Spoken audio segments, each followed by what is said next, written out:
Hello, everybody. I am very excited to welcome Dr. Camille Preston to Everybody Pulls the Tarp today. Welcome, Dr. Preston. How are you? Thank you. I am thrilled to be here and looking forward to our conversation. I am super excited about this conversation. We've been talking about doing this for maybe a couple of months, definitely the last few weeks. To set this up for the audience, Dr. Preston is a leading business psychologist, an expert on all things leadership, productivity, careers, an author, 2 books we'll talk about, and the founder and CEO of AIM Leadership. The 2 books Dr. Preston wrote, Create More Flow and Rewired, How to Work Smarter, Live Better, and Be Purposefully Productive in an Overwired World. Lots of stuff I want to dig into there. But where I want to start is, as we've talked about, I am on this journey to uncover the secrets to success, work ethic, teamwork, and leadership. I'm particularly fascinated, Dr. Preston, by your story, because I know at an early age, you kind of had this epiphany that you were going to be focused on, how to achieve your best self. This was something that was really ingrained in you from an early age. Take me back to, I guess, your childhood or whatever that first moment is when you said, I am going to focus on being my best self. Oh, that's a great question. Can we start by calling me Camille? Because I don't know Dr. Preston all that well. Camille it is. So, it's interesting. I'm not sure there was I think there was a mindset that was a part of my family. And even though I was the youngest of 3, we were all pretty close in age. My sister's about 2 years older and my brother's about a year and a half older than her. And it never dawned on me till I was like 4 or 5 that I was actually the youngest. I just assumed I should keep up and be able to roll with the punches and hang out and hold my own. And so I think at a young age, I just started, I don't know, the negative question would be like, how do I not fall behind? And the positive question would be like, what can I learn to keep up or cut corners or, edge out my big brother? That's interesting. For me, I mean, I've thought about it a lot, especially the last few years. And I've become obsessed with kind of personal and professional improvement. And I read a lot, I take in a lot of content. I try and, every week on this show, we talk to someone who's achieved, a high degree of success. But for me, I think it goes back to a turning point in about a year after I graduated from college. I was laid off from the first job after school. So I was an accounting major at Penn State University. And when you're at Penn, and I've told this story before on the show to some degree, when you're an accounting major at Penn State, like many of the big schools, essentially from the sophomore year on, the big 4, the big accounting firms around the country essentially are recruiting you nonstop. Come to this firm, come to this firm, come to this firm. And I went to one of the big 4, one of the 4 biggest firms in the world. And, you think everything is good. And then there's an economic downturn in 2009, and everything changes overnight. You're the big recruit a day before, and the next day they say, we don't need you anymore. Pack up everything by midday. And that showed me in that moment that for the rest of my life, I wanted to be what I kind of made up this word. I said, I want to be unlayoffable. And what was clear to me was that there was no, what I had thought was you go to a good school, you get a good degree, you get a good internship, you get a good job, and you do good work, and everything just kind of works out. But it became clear at that point that that's not the case, that there was more to be done, that if I was sitting still while others were moving, then I was suddenly at a disadvantage. So I've kind of been obsessed with kind of always finding ways to kind of optimize, improve, maximize productivity, do all of these things. One of the things, though, Camille, that I am particularly interested in right now is the impact that technology has on our lives and our success and our productivity, both as professionals and in our personal lives. I know this is something that you've studied a lot, and written about in Rewired. Talk about, the impact of technology from your standpoint. I will dive into that. Can I just say the experience you had in being laid off is what I think so many people are going through now, where they had jobs that they loved, and then there's this COVID hit and jobs disappeared, and they were left in that similar lurch of like, I'm not in control of my destiny. What am I doing? And so I think that idea of self-sufficiency, passion, being a linchpin, as Seth Godin talks about it, being so good at what you do that you have that inner ballast to navigate however happens. I think so many people were caught off guard with the pandemic and were left uncertain and are now asking that same question, which I think is beautiful because it puts us back in the driver's seat of trying to understand what do I control and how do I take ownership for my best self. And I love that question because it comes with a curiosity and a not a judgment, but also an intrinsic motivation that I feel like will carry so many people that are navigating that now forward. So you're just a little ahead of your time on that one. Well, I appreciate that. What's interesting, before I let you answer the question, the question on the technology piece, I have to jump in there now. What's interesting is like the fact that how people feel like they're in control until you're not in control, and not being in control will create an environment for you where you, in my opinion, or at least for me, you want to do everything that you can to possibly control the situation or put yourself in the best probability of success. Maybe there's something to that we can explore. I'm curious your take on the technology. Can I close that? Yeah, let's do that. I think we have a lot of illusions of control, and I think when you try to control your environment, you struggle and you hit up against walls. When you control and master yourself, you again are back in the driver's seat. And I think that's just such a beautiful distinction for people to kind of take that ownership as we've gone through all the mental health of the pandemic and so forth. But technology, that's a good question because like so many people, I'm sure our perception of technology now in May 2021 is vastly different than our perception of technology in January 2020. We were joking before we got on that we both have relatively young kids. So I have a 5 and a 7-year-old, and I had designed a life that did not put me in the role as a kindergarten teacher because that was not my highest calling or my best self. And I had grown up without a television. Both my parents were educators and had lived a relatively tried to kick technology away from my kids. And they've been in remote classes now for since March 2020. They've been completely remote and they're thriving. They're doing phenomenally well. My daughter entered kindergarten in a Spanish immersion. 80% of the class is in Spanish. And she went in speaking no Spanish and she just rambles on in Spanish. So like remote technology works in terms of remote education for some kids. I want to acknowledge that we have space and a blessing of having technology and wireless that isn't necessarily for everyone. But so I think how we understand technology is going to be so different as a result of this pandemic. I think my first book, which is almost 10 years old now, it's 10 years old, was really looking at technology before we had that lens of awareness of what it meant to be always on, always connected, what it meant to be, I coined the phrase overwired, where we felt tethered to our devices, that we couldn't separate ourselves. And what's been so fascinating in the pandemic is our technology has been our tether to anchor us in relationships and in work and so much that's actually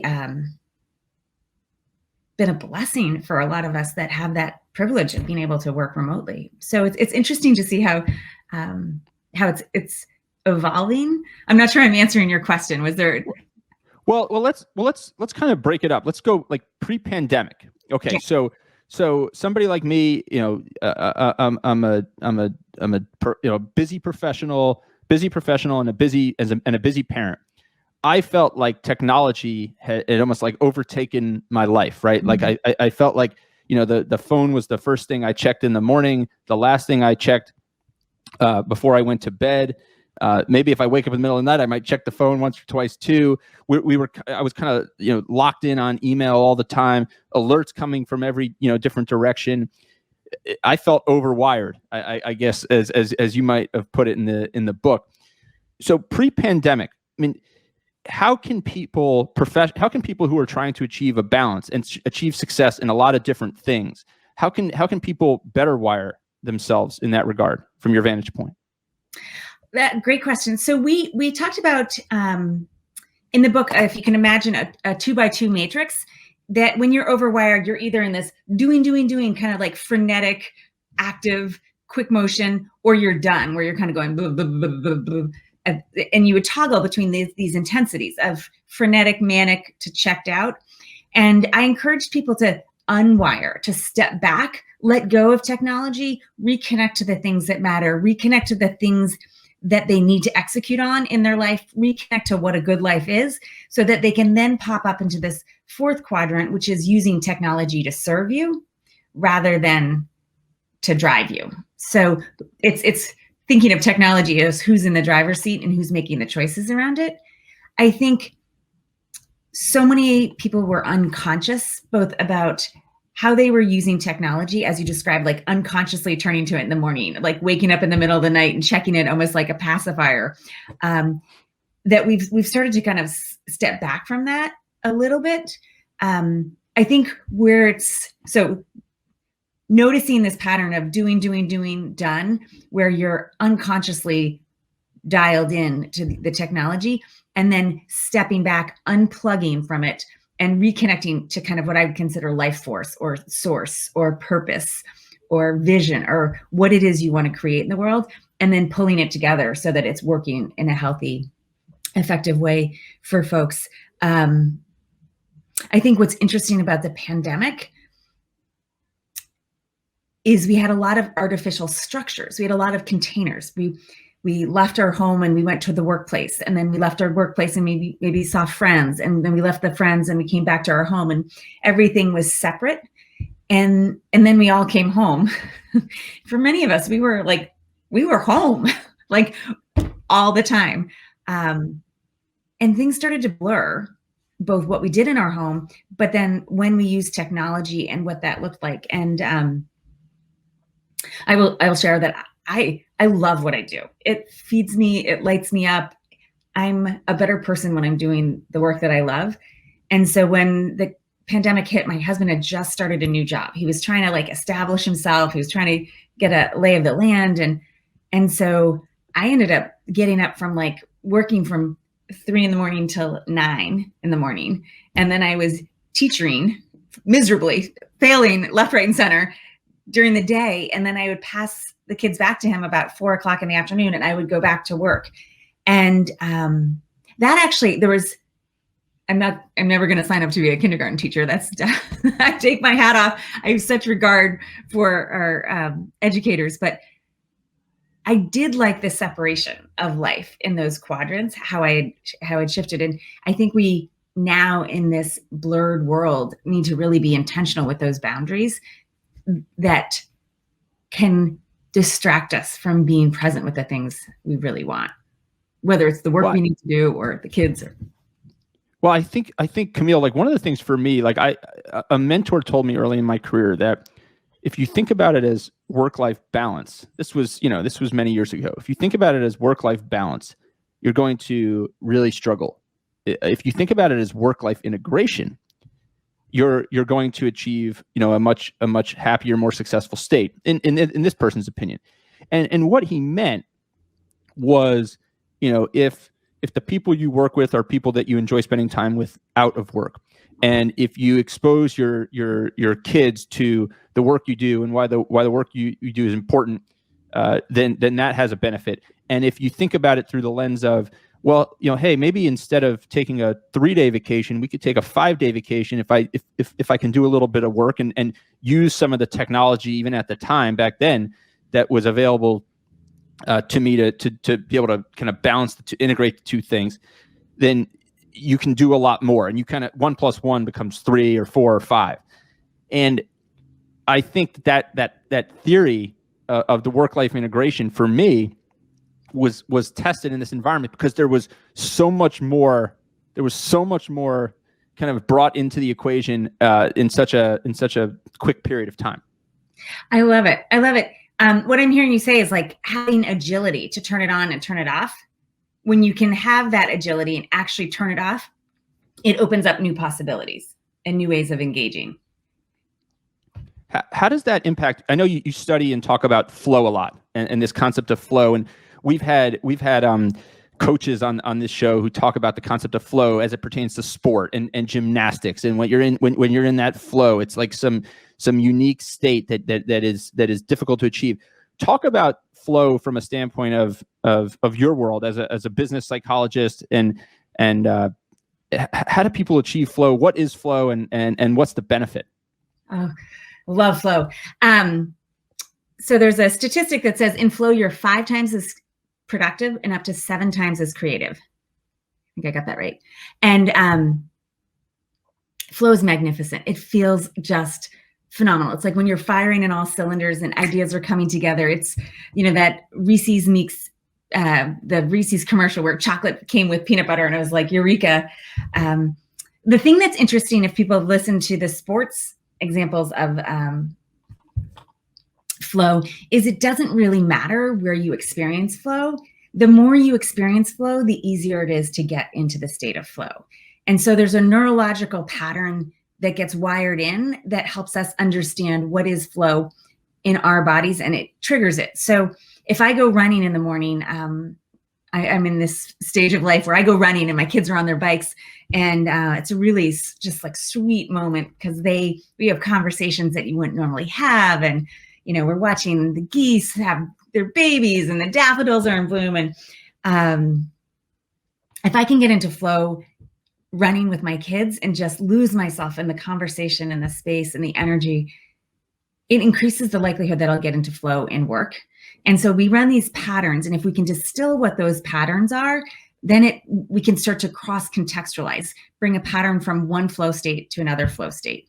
And if you go back in time, a lot of the kind of magnificent contributions that people have made from across industries, whether it's architecture or music or design or engineering, they often have multiple ways of tapping into flow.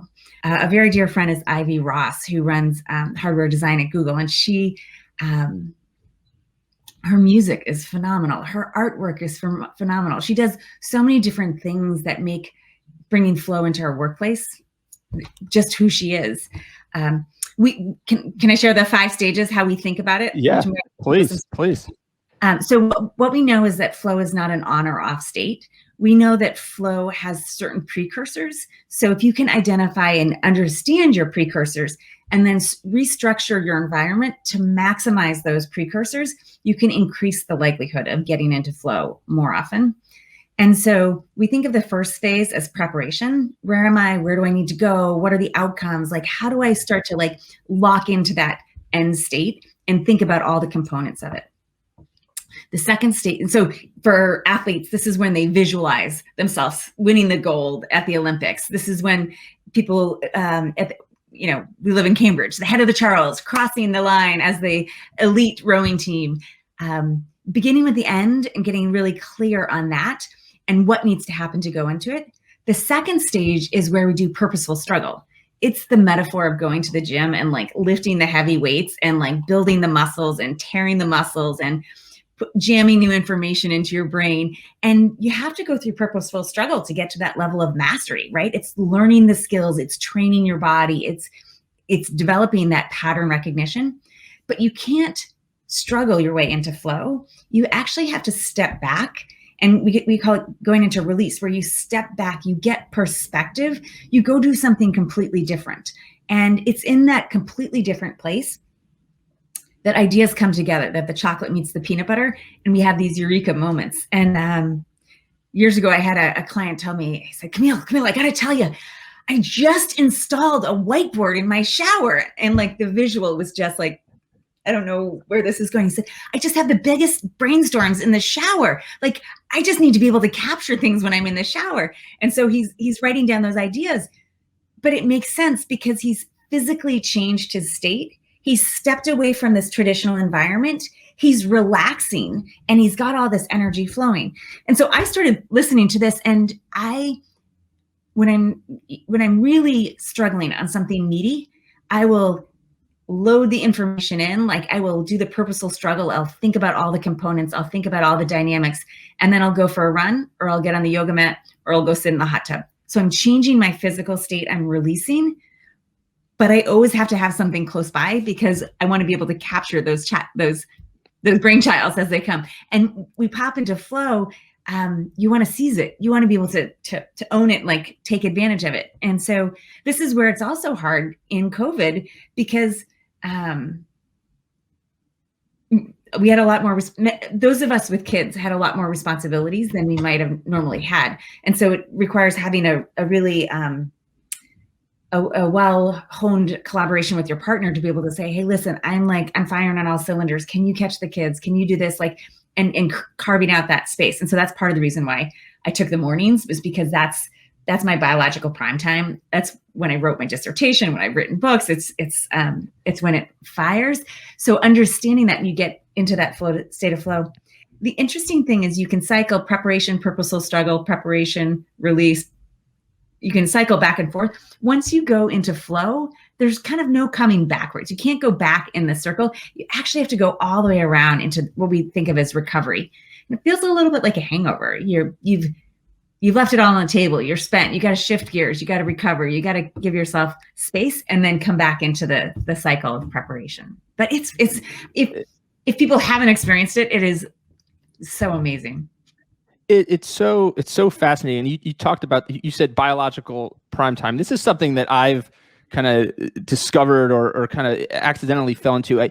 I realized in college that, when most people were sleeping was when I actually did my best work. I mean, it was just a matter of, I had to find, enough days each week to get up super, super early to get started and do my best work. And today it's no different. I'll find that there are days, I might get up at 4:00 in the morning voluntarily just because I know that there's a task I want to complete, or, those hours in the morning are when I can be the most creative. Like, as you said, the most focused. It's interesting. I never heard it referred to as biological prime time. But so just to give you an extra dose of credit there, what happened to you at the layoff was figuring out where your passion is and figuring out what you love and figuring out what's going to fire you up. And so I think if there are listeners who are thinking, there's nothing I want to do to get me out of bed at 4:00 in the morning, then I might invite them into curiosity about what they would want to get up for. What is it that they are excited about? Because I think that's another trend that we're seeing massively now is people saying, having navigated the past 14, 18 months, people really want to like what they do, and they want to feel like they're having an impact in the world. And you and I have both learned that. I think we're pretty dialed in, but if that's not you, I think that's a really worthy journey. Well, I don't know if I'm dialed in. I'm trying to get dialed in, Camille, but speaking of making an impact. So, I have this mantra. The show is called Everybody Pulls the Tarp, and it's all based upon a philosophy that great teams, great organizations are powered by individuals who do the unexpected things. They do things that are outside the boundaries of their job description. And I learned this early in my career, in my first internship, when I thought I was going to learn the front office of sports, and they told me to start pulling the tarp and help the grounds crew because they needed an extra hand. And I did all kinds of things, odd jobs. I painted offices. I drove players to their condos. I drove their wives to the condos. I went and picked up food. I parked cars. I did whatever it took. And as I moved on in my career, which wasn't in sports, I said, that experience taught me something. That experience taught me that, the best way to contribute is to do whatever is needed in the moment for the team, the community, what have you. And I think it's been a part of my work ethic since. And from a work ethic standpoint, when you think about when you think about like what we're doing in the workplace these days, right? We're working, different in a far different way than we ever have. I know well-being at work is something that you're super passionate about. How much responsibility for the well-being at work is on the individual versus the business, the organization, the team, the culture? I'm curious about that. It's a good question. I love the metaphor of everybody pulls the tarp, because it's a mindset, it's a value system, it's a culture, it's kind of the foundation of whether it's your family or your workplace, what have you. So I think it's a brilliant concept, and it's a wonderful almost lens of perspective to figure out, is this person a good fit? As it relates to well-being at work, I think that's a really complicated question. And so many clients are grappling with this, the leaders, as they think about this reentry. And it's complex because I think people have navigated adversity. I think there's two sides of the coin. People have done things that they never thought they were able to do in the past 14, 18 months of going deep. Everybody pulls the tarp, the being a preschool teacher and straight through to helping some of my hospital clients go remote in 3 days. So I think it's part of the culture of how you operate. When it comes to well-being, I think organizations that have a culture of well-being and preserving that and investing in that and encouraging people to take care of themselves and then leading by example about what that looks like, I think they're going to find the flywheel go. So yes, it's an individual's responsibility. It's also an organizational cultural value. And I think the part that I sit with that I think is a little bit more complex or has some tension is that some people are finding themselves in not well places right now, and there shouldn't be any judgment. And I think that's where companies need to come in and really support people in finding the resources, making the meaning, and navigating. And many people, I think, will look back at this year and describe it as a PTSD moment. Like, I was stuck in my house with these people for this long. And then you'll see other people who will think of it as a post-traumatic growth experience. And the difference between PTSD and PTG is a very small shift, but it's the mindset. And one of my very dear friends in April 2020 said, "Camille, I'm just making COVID lemonade, left, right, and center." And she's a woman who's navigated a lot of adversity in her life. And she introduced me to this concept of COVID lemonade, which is, what are the things that you are doing now that wouldn't have been possible? Was it not for the pandemic? And that's an example of the mindset that goes from PTSD to PTG. Does that make sense? That makes a lot of sense. I've heard someone call it the optimistic cherry on top. You say whatever you say whatever you're going through, but I get to do this. All right. And I have a good friend who he took the word have out of his vocabulary and replaced it with get. So instead of I have to, it's I get to. And even for things that seem menial or things that seem kind of that disgruntle you, I instead of I have to, park a mile away from the store and walk, it's I get to park a mile away from the store and walk. Very Can I share one different. thing on that? Sure. So we little people in our lives, and all of a sudden living under the same roof. COVID has been absolutely magnificent in teaching my kids responsibility, and I wouldn't have had the time and the autonomy or like the space to do it. But I remember one day last spring just being at my wit's end, and everybody got zones. My husband took the bathrooms, I took the kitchen, my daughter took the living room and the dining room, and my son took the schoolroom and the foyer. And they were just, everybody's responsible for their zones. And it was born out of mommy,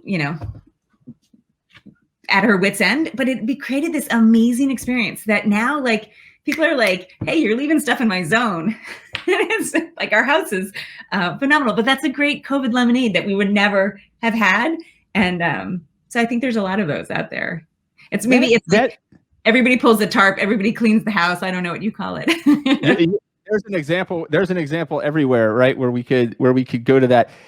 Camille, before we wrap up, I want to kind of segue from in this COVID environment, right? I mean, our family is always our number one team, but never more so than during this pandemic. You described there, essentially the family working as a team. How, when you think about your work and the research that you've done and what you teach your clients, what are some, just easy tips for people to become more resilient, both as an individual and as a unit? How can people achieve more resiliency and not get knocked, be knocked down less by some of the things that get in our way? It's a great question. And maybe we can link in the show notes some of the resources on our website, AIM Leadership, that talk about how to tactically do that. I'm increasingly entrenched in the belief of vulnerability, that when we are authentic and vulnerable and comfortable sharing the goods, the bads, the uglies, we build the rapport in the relationship, but we also let go of a weight or an assumption that we should be a certain way. So I'm really struck that deepening the relationship, bringing yourself to the table in the conversation with authenticity, deepening that relationship actually shifts how people engage and opens them to start to say, having some of those mindset conversations, having some more authentic conversations that will then rise all the boats. But I think it comes back to relationship and authenticity and bringing your full self to the table. I'm curious, how would you answer that? Well, one of the things through this journey that's been, I think, one of the most prevalent, and for me, one of the most, I guess, noticeable and surprising is when I've talked to a lot of the Olympians who've won a lot of gold medals, professional athletes who've achieved a lot of success, best-selling authors.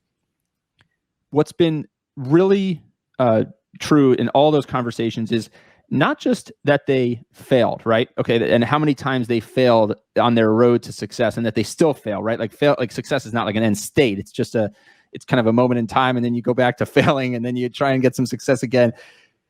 It's not that they failed. It was how passionate they were about talking about their failures, and how, for some of them, how frustrated they are that most on the outside, and they perceive that most on the outside don't see them as having had any failures. So an example, right? An Olympic figure skater or an Olympic gymnast, if they win the gold and they land the jump or land the triple axel, everyone around the world thinks that they achieved perfection. But what nobody around the world necessarily saw was the 10,000 times that they tried it, and the 500 times that they fell, and the bruises that are on their legs, and the time that they, tore a ligament and needed to, do rehabilitation. What's been amazing to me is to see the passion and vigor with which elite performers who achieved elite level of success want to talk about the failure, and how they perceive that most outsiders don't think that they fail, and how proud they are to share their failures, which I think speaks to a little bit what you described there in terms of the vulnerability. Yeah, like when you bring yourself to the table, and then two things happen. One is when they can say, I failed this many times, it humanizes them and it humanizes the relationship.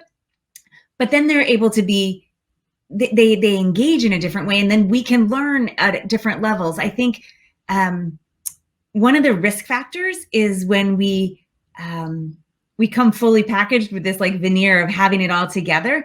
It's kind of the sloppy moments that make us human, that make us connected, that help us grow and learn.